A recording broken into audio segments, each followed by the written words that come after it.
सकाळी कितीही लवकर जरी उठल्या ना, मात्र जे आपले रोजचे काम आहेत ना, तर ते करावेच लागतात आणि खरं सांगते दिवसही पुरत नाही पूर्ण काम करायला. झालं होतं असं, की मी गहू घेतले होते चालण्यासाठी आणि आमच्या कोंबड्यानं खूप परेशान करत होत्या.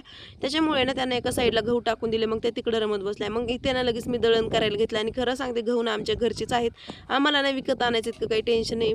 पण खरं सांगते ना, घरचे गहू असल्याने एक वेगळाच आनंद होतो. कारण सारखं-सारखं विकत आणायला काही परवडत नाही. मग इथे ना मस्त मी रसना बनवून पिला मी आणि मम्मीने आणि खरं सांगते रसना ना लिंबू सरबतपेक्षा एक नंबर लागतो. मग रसना पिऊन झाल्यानंतर ना तुम्ही पाहू शकता दुपारचं एवढं कडक ऊन आहे ना, म्हणजे ना दुपारचं तर आम्ही काही जास्त काम करत नाही. डायरेक्ट मस्त बसलेलं राहतो. मग इथे ना सकाळी-सकाळी लगेच मी पटकन स्वयंपाक वगैरे उरकून घेतला. इथं वांग बटाटा मिक्स भाजी बनवली सोबतच.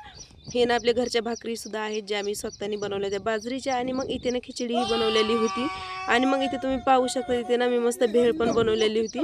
आणि खरंच एक गोष्ट मात्र बरोबर आहे. जर भेळीसोबत ना चिंच गुळाचं पाणी नसलं ना, मग भेळसुद्धा खाल्ल्यासारखी वाटत नाही. मग इथे ना सगळं आमचं काम होईपर्यंत इथे ना मस्त आपलं खिचडीसुद्धा शिजत आली होती. मग इथे ना कोंबड्यांना मस्त बाहेर पाणी वगैरे भरून ठेवलं, कारण उन्हाचं प्रमाणच भरपूर आहे.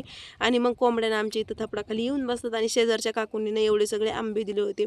ते पण झाडाचे एकदम नेचर होते, एकदम नॅचरल होते. चला मग व्हिडिओ आवडल्यास लाईक, शेअर आणि सबस्क्राईब करायला विसरू नका. भेटूया नवीन नेक्स्ट ब्लॉगमध्ये.